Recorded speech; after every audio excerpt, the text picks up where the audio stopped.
बिस्मिल्लाहिर्रहमानिर्रहीम। एक तो मैं बहुत शुक्रगुज़ार हूँ पाकिस्तान पीपल्स पार्टी कराची डिवीज़न का कि जिन्होंने अपने सैलाब से मुतासरीन के लिए सैलाब मुतासरा भाइयों के लिए कराची डिवीज़न के जानिब से हर ज़िले में सिटी एरियाज़ में मुख्तलिफ़ इलाक़ों में कैंप लगाए। अभी आज हम यहाँ 3 तलवार क्रिप्टन पर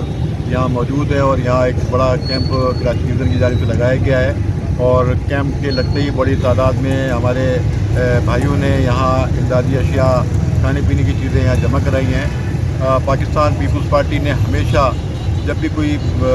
कड़ा वक्त आया है, आजमाइश आई है, मुसीबत आई है, उसने कभी अपने गरीब आवाम का साथ नहीं छोड़ा है। उसने हमेशा उनके दरमियान रहे हैं। आज भी हमारे चेयरमैन बिलावल भुट्टो जरदारी साहब, जिनका दौरा पहले से तयशुदा था, गैर मुल्की उनको दौरों में जाना था, उन्होंने अपना दौरा सैलाब मुतासरीन की वजह से मनसूख करके और फौरी तौर पर सुबह सिंध के शहर सखर पहुँचे, लाड़काना पहुँचे और लाड़काना में और दीगर अजला का उन्होंने दौरा करके मुतासरीन से मुलाकात भी की। उन्होंने रिलीफ के कामों का जायज़ा भी लिया और इस वक्त हुकूमत सिंध पूरी तरीके से तनदई के साथ मुतासरीन की मदद करने के लिए तमाम वसाइल बरोकार लेके आ रही है।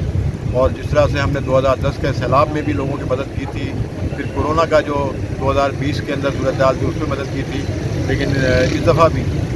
हम अपने मुतासरा भाइयों को जो इस वक्त बहुत ही परेशान हाली में अपना वक्त गुजार रहे हैं, जिस वक्त आज उनके सर के नीचे छत नहीं है, आज उनके मकानात गिर गए हैं, टूट गए हैं, 2 करोड़ से ज़्यादा लोग बेघर हो गए हैं। पाकिस्तान पीपल्स पार्टी की कारकुन और पाकिस्तान पीपल्स पार्टी की हुकूमत उनकी भरपूर तरीके से